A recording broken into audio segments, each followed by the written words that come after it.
President Broussard, let me start with you. You just heard the Director of Homeland Security's explanation of what has happened this last week. What is your reaction? We have been abandoned by our own country. Hurricane Katrina will go down in history as one of the worst storms ever to hit an American coast. But the aftermath of Hurricane Katrina will go down as one of the worst abandonments of Americans on American soil ever in U.S. history.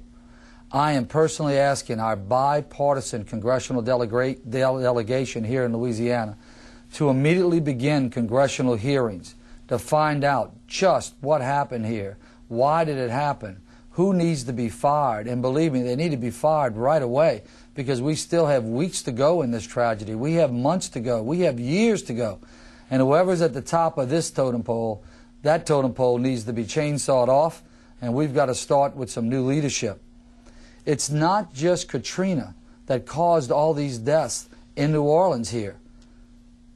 Bureaucracy has committed murder here in the greater New Orleans area, and bureaucracy has to stand trial before Congress now. Hold on, sir.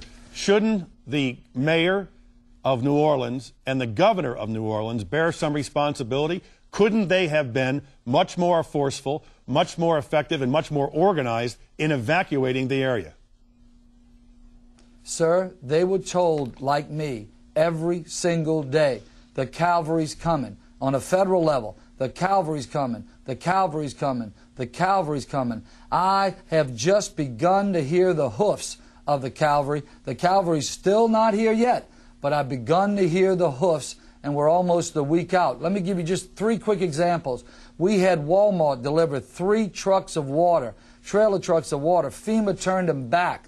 They said we didn't need them. This was a week ago. FEMA, we had 1,000 gallons of diesel fuel on a Coast Guard vessel docked in my parish. The Coast Guard said, come get the fuel right away. When we got there with our trucks, they got a word. FEMA says, don't give you the fuel. Yesterday, FEMA comes in and cuts all of our emergency communication lines. They cut them without notice.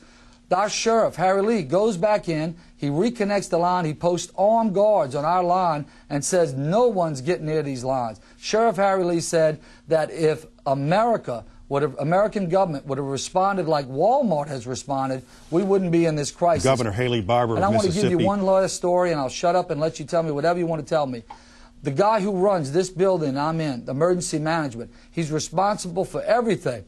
His mother was trapped in St. Bernard nursing home, and every day she called him and said, are you coming, son? Is somebody coming?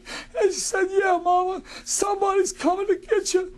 Somebody's coming to get you on Tuesday. Somebody's coming to get you on Wednesday. Somebody's coming to get you on Thursday. Somebody's coming to get you on Friday. And she drowned it Friday night. She drowned it Friday night. Mr. President, nobody's coming to get us. Nobody's coming to get us. The Secretary has promised. Everybody's promised. They've had press conferences. I'm sick of the press conferences. For God's sakes, shut up and send us somebody.